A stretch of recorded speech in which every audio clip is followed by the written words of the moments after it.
Here is a quick how to reset the maintenance light. Okay, no brake. This is a push button if you have a key.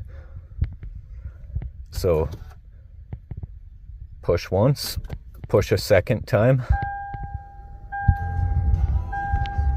All right, we'll get to there. Now we hit the odometer till we get to trip A.